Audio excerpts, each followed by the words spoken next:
Many video game companies have forgotten about and abandoned their past franchises over the years.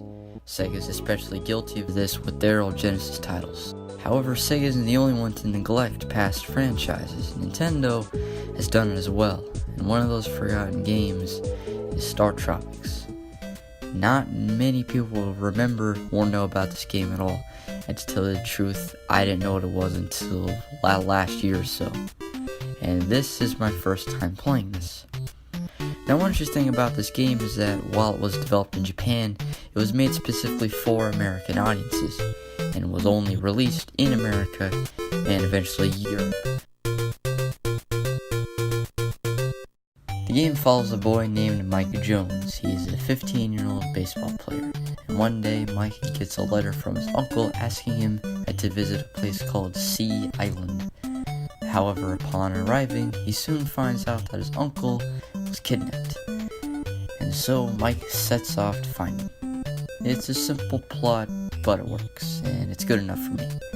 This is an NES game after all, so you can't expect too much.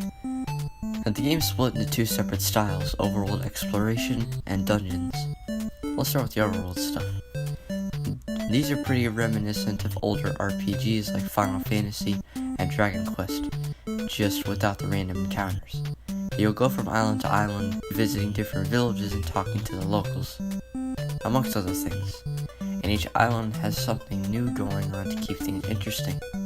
On one island will have you waking up someone's daughter from a never-ending sleep, and another has you cross-dressing to get into a women's-only castle.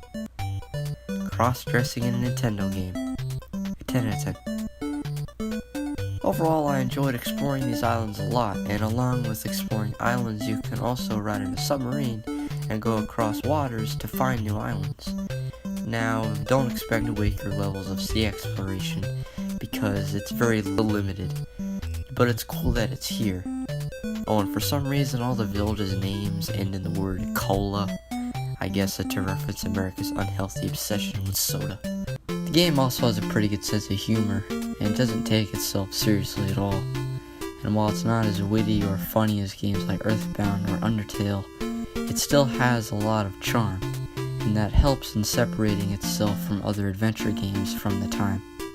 And there were quite a few lines in the game that got a laugh out of me. One of the very unique thing about Startropics is how it breaks the fourth wall.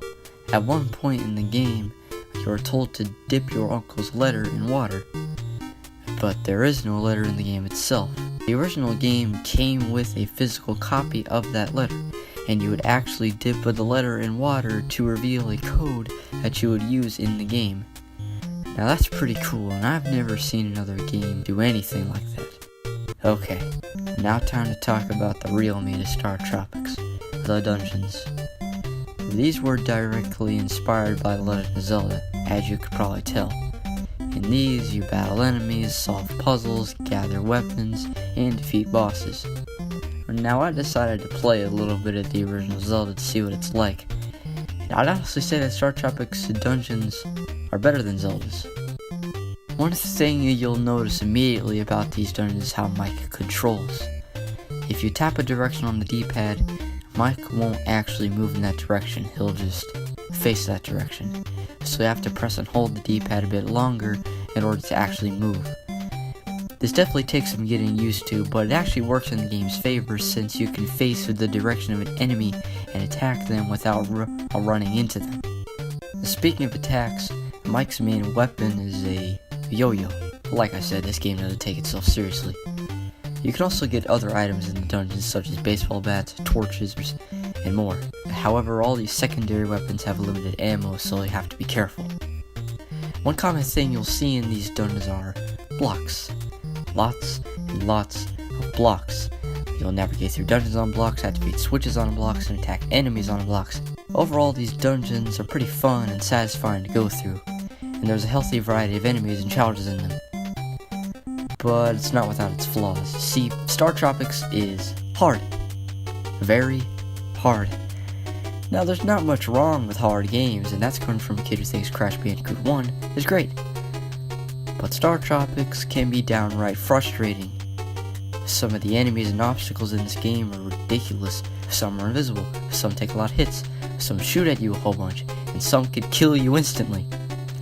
All of this is made worse by the controls.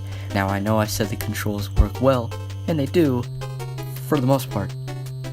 Because of that weird delay when turning, and moving and dodging things quickly is a no-go. And some of the enemy placement is pretty ridiculous too. I mean, just look at this.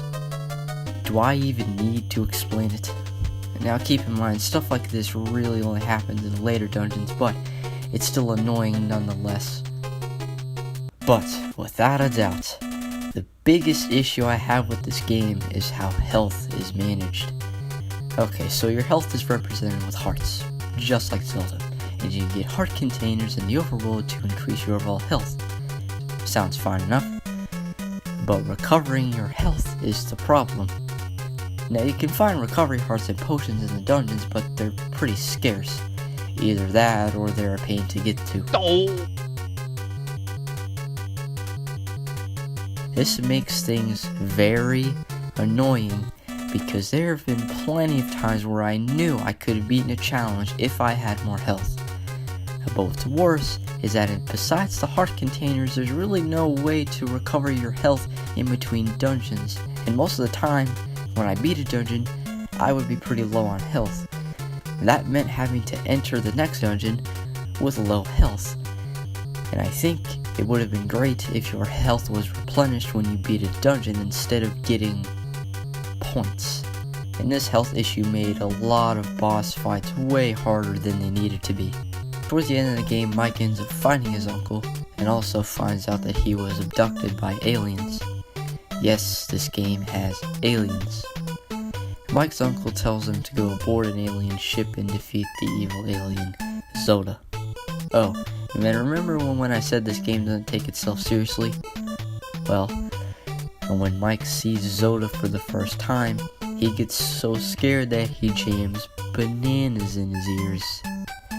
Alright, after going through some really tough dungeons and finding some magic cubes, Mike confronts Zoda in his final form. Now this fight is ridiculous. Zoda barely ever stops moving. He barfs out spiders and shoots fireballs at you.